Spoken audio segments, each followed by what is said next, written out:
누가 우리를 위하여 라는 제목으로 하나님의 말씀이 선포되겠습니다.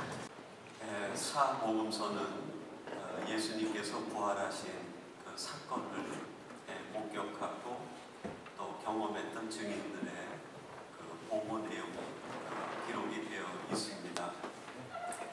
사복음서에 모두 기록된 그 이야기 가운데 가장 많은 그 장을 할애해서 기록하고 있는 것이 예수님의 부활에 대한 사건입니다. 근데 똑같은 부활의 사건을 보고 기록을 하고 있는데 그 기록의 내용의 관점이 사복음서가 조금씩 다릅니다. 마태복음은 예수님이 부활하신 그 모습을 보면서 예수님의 모습에 대하여 관심을 보이고 있습니다. 그래서 마태복음은 부활하신 주님이 그 모습이 번개 같고 그 옷은 눈과 같이 휘어졌더라, 그렇게 보고를 합니다. 그 모습은 구약 성경에서 약속되어 있는 말씀의 성취라고 할 수 있습니다. 다니엘서의 인자 같은 모습이 성취된 것이고 하나님의 메시아 약속이 성취된다. 그래서 예수님의 형상을 구약 말씀의 성취로 그렇게 그 모습에 집중해서 기록을 합니다. 또한 누가복음은 예수님의 부활을 목격한 증인들의 이야기를 통해서 그가 여기 계시지 않고 갈릴리로 가셨다. 그게 부활한 예수님에 대한 보고 내용입니다. 그는 여기 계시지 않고 갈릴리로 가셨다. 여기는 무덤이죠. 죽어있는 장소입니다. 일하지 않는 곳에 계시지 않고 그분은 갈릴리 사명의 장소로 가셨다. 그래서 누가복음은 사명을 강조한다고 할 수 있습니다. 부활을 목격한 사람은 가만히 있을 수 없다. 무덤에 머물러 있을 수 없다. 그는 자기에게 주어진 사명의 장소 갈릴리에서 외칠 수밖에 없다. 그것이 누가복음이 강조하고 있는 부활 메시지의 핵심입니다. 그리고 요한복음은 좀 특별한 보고를 합니다. 예수님의 부활과 더불어서 부활 이후에 예수님의 행적에 대하여 관심을 보이세요. 그래서 예수님이 부활하신 이후에 찾아가십니다. 그 실패한 제자도 찾아가시고 낙심한 제자도 찾아가시고 연약한 여인들도 찾아가시고, 그래서 부활하신 이후에 그 예수님의 모습을 이렇게 서클링을 하는 찾아가시고, 근데 그 모습이 요한복음 1장 앞에 있는 부분부터 예수님이 십자가 달려 돌아가시는 그 순간까지 예수님의 행적과 연결이 되어 있습니다. 여러분, 우리들은 예수님의 공생애가 3년이다 그렇게 얘기합니다. 근데 그 3년의 근거를 우리가 어디에서 발견할 수 있냐면 요한복음에서 발견해요. 마가복음은 아무리 연구를 해도 예수님의 행적이 1년밖에 안 나와요. 예수님이 갈릴리 사역을 시작을 해가지고 6월절 지키러 예루살렘에 올라가셨다가 거기서 십자가형을 당합니다. 그러니까 1년 안에 이루어진 그런 사건으로 아주 긴장감 있게 예수님의 이야기가 진행이 돼요. 근데 요한복음은 정확하게 3년이 나옵니다.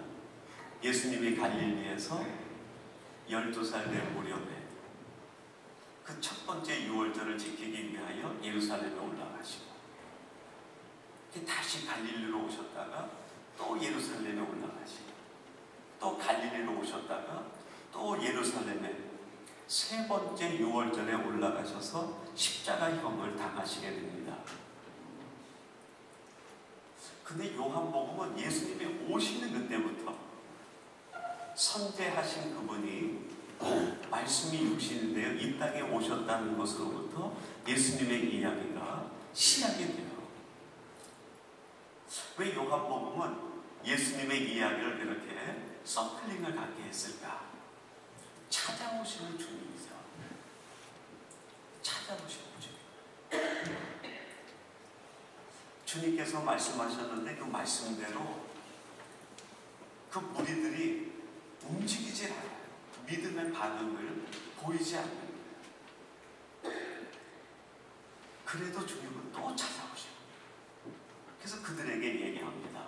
우리 함께 믿음으로 살자. 우리 함께 신앙으로 살자. 우리 함께 기도하자. 우리 함께 영광을 찬양하자. 근데 무리들이 듣지를 않아요. 주님을 맺혀요. 그래서 또 찾아오시고 또 맺혀가고 또 찾아오시고. 근데 마지막 그 십자가 현장에서 가장 사랑하는 제자들이 예수님을 다 떠나버리는 거예요. 예수님을 모른다고 다 배척하고 부인하는.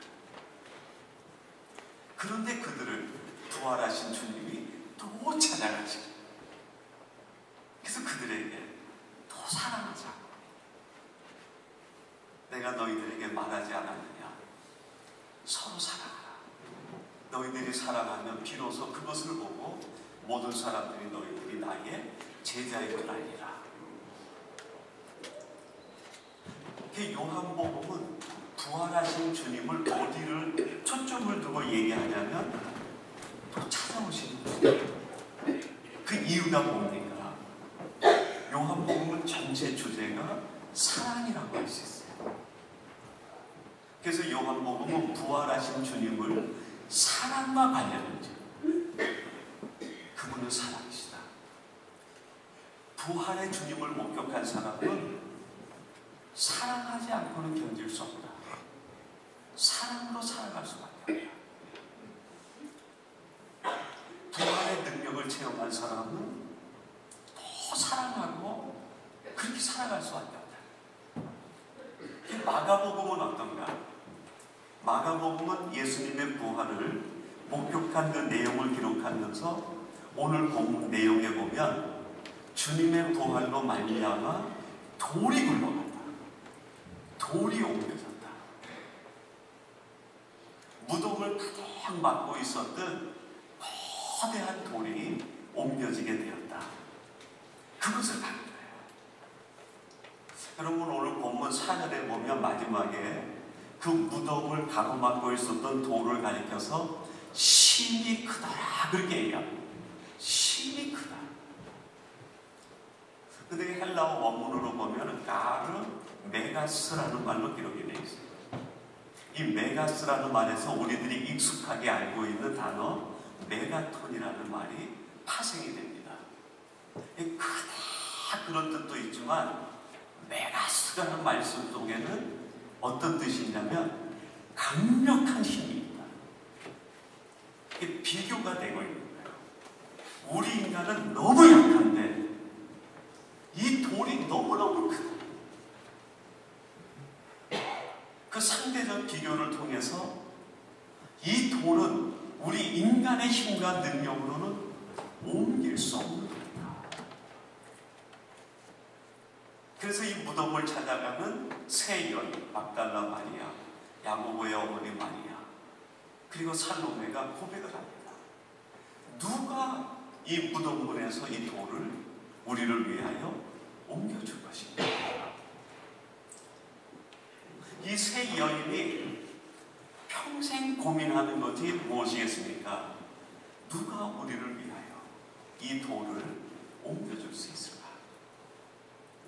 지금 무덤을 찾아가면서 그때만 이 고민을 갖고 얘기하는 것이 아니라 태어나는 그 순간부터 이 고민이 인생 가운데 누가 우리를 위하여 이 돌을 옮겨줄 것인가? 근데 이 마가복음은 그 돌을 부활의 능력으로 우리 주님이 옮겨주셨다. 그걸 보고 하고 예수님의 부활 사건은 똑같은데 그것을 마태, 마가, 누가, 요한이 조금 조금씩 관점을 달리해가지고 부활의 의미가 무엇인가, 그것을 우리에게 다각도에서 조명을 해주고 있습니다.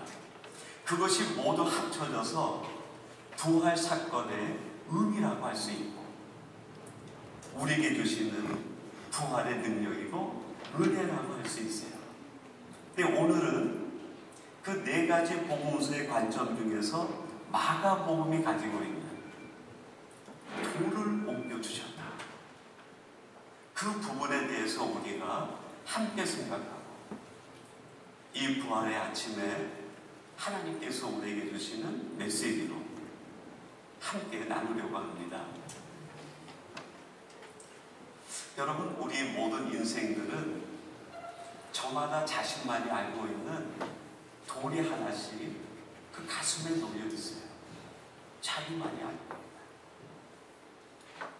그거를 조금 객관화시켜서 얘기한다고 하면 철학자들과 심리학자들의 견해를 빌려서 해석을 하고 풀어볼 수 있을 것 같아요. 빅터 프랭클이라고 하는 그 나치 수용소에 갇혀 있다가 살아남은 그 심리학자가 한 사람 있습니다.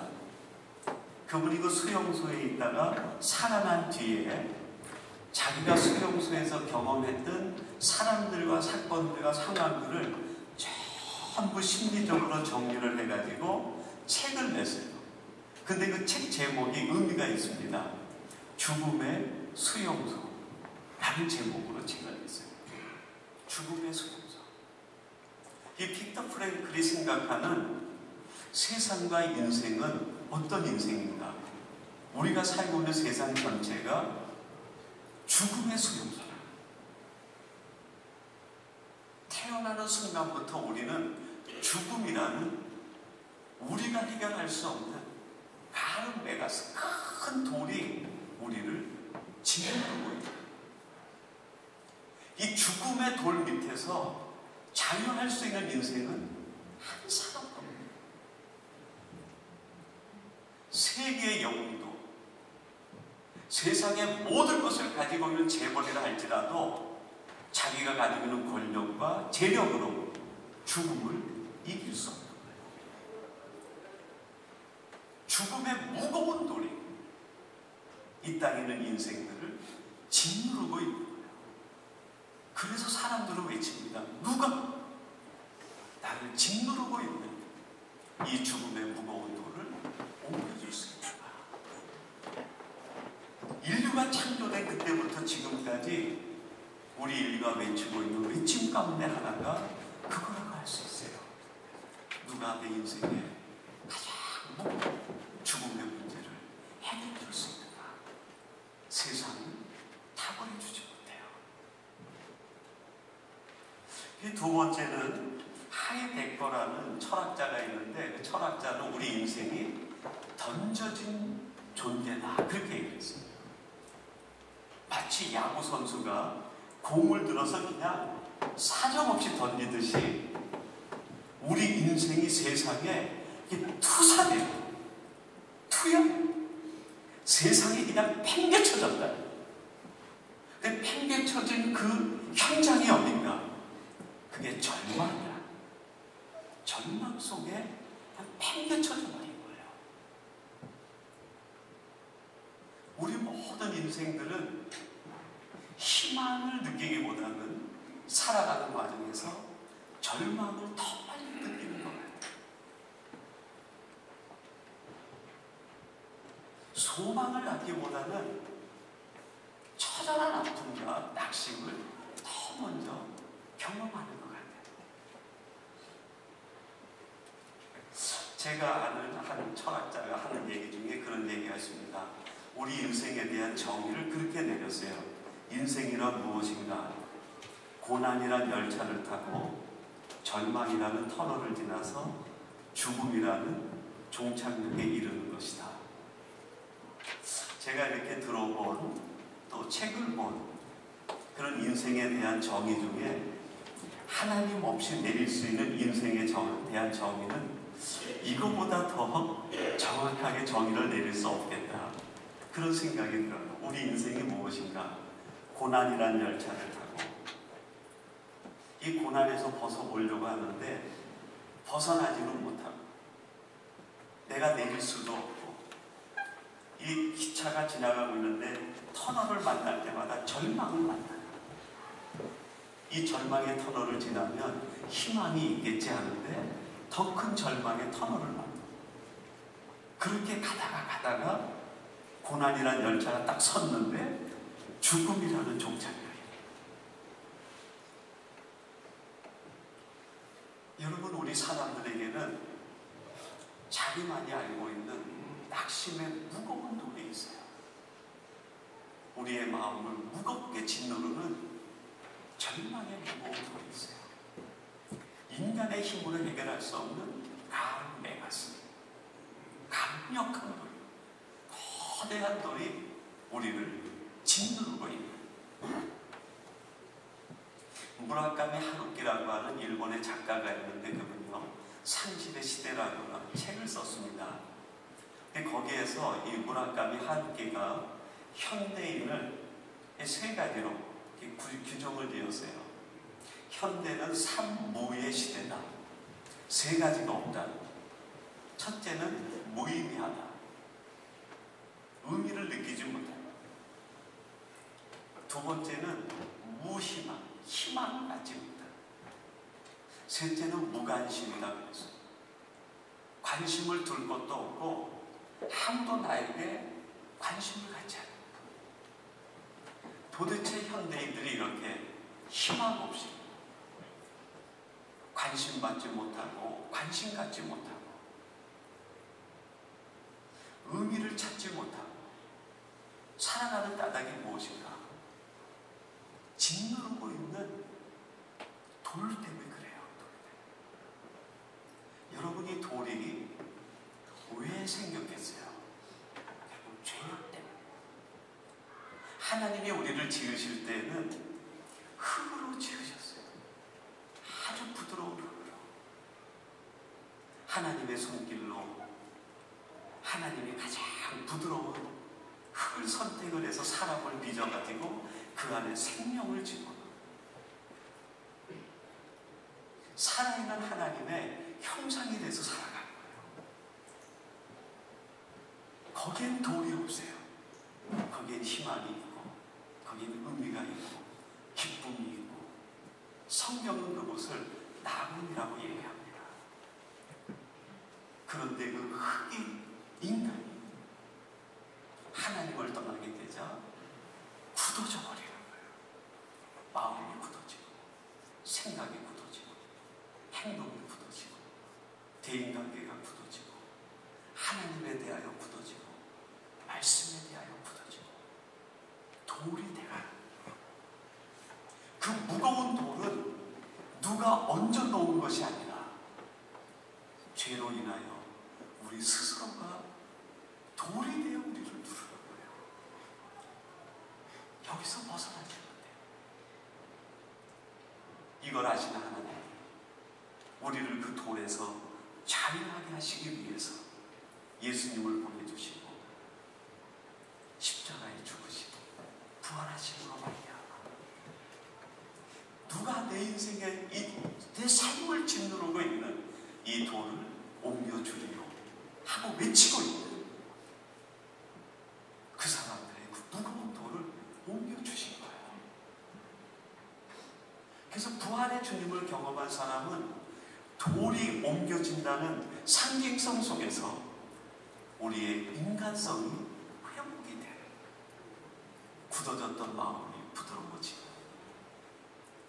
닫혔던 생각이 열리게 돼요. 막혔던 대인관계가 풀어지기 시작합니다. 부활의 능력의 현대적 의미입니다. 부활의 주님이 단순히 교리적 차원에서 내가 죽은 다음에 다시 살 것이다, 그 의미가 아니에요. 부활의 주님은 지금 실전적으로 현실적으로 내 속에 들어오셔서 나를 부드럽게 하시고 굳어있는 내 마음을 부드럽게 하시고 사람과 막혀있는 모든 돌들이 제거되고 문들이 열리고 부활의 능력으로 살아가는 사람들은 오늘 현실적으로 그것을 체험하며 살아가게 돼요. 그런데 여러분, 부활의 주님을 경험한 우리들이 어떻게 보면 또 다른 돌을 만드는 사람이 되고 있어요. 또 다른 문을 만드는 사람. 주님이 다 깨뜨려버리고 옮겨주신 그거를 우리의 잘못된 생각이, 변화되지 못한 우리의 마음이 또다시 돌을 만들고 또다시 문을 만들고 어리석은 일들이 우리에게 반복되게 일어나는 거예요. 그래서 부활의 주님이 제자들을 찾아가듯이 해마다 우리를 또 찾아오시는 건 아니겠어요? 사랑하는 성도 여러분, 2011년 이 부활의 아침을 맞이하며 올해도 또 부활절이 왔구나, 그것이 아니라 여러분, 우리의 내면을 깊이 돌아보시고 하나님 하늘을 살면서 나도 모르는 사이에 내 삶에 가로막히는 것, 내가 만들었던 무거운 돌들이 오늘 이 아침 부활의 주님 찾아오신 능력으로 이 돌들이 옮겨지게 하시고 문들이 열리게 해주시옵소서. 이 감격을 맞이합니다. 그래서 우리가 이 땅에서 부활의 증인이 되면 귀한 성도들이 되시기를 주님의 이름으로 축원합니다. 하나님 아버지, 저희들이 이 땅을 살아가면서 우리도 모르는 사이에 우리의 삶의 무거운 돌이 우리를 짓누르고 문이 가로막혀서 절망하며 낙심할 때가 있었습니다. 하나님, 이제 우리에게 부활의 능력을 허락해 하시고 체험케 하셨사오니 우리의 무거운 돌들이 옮겨지게 하시고 닫혔던 문들이 열리는 역사가 일어나게 하시며 그 증인이 되게 하여 주옵소서.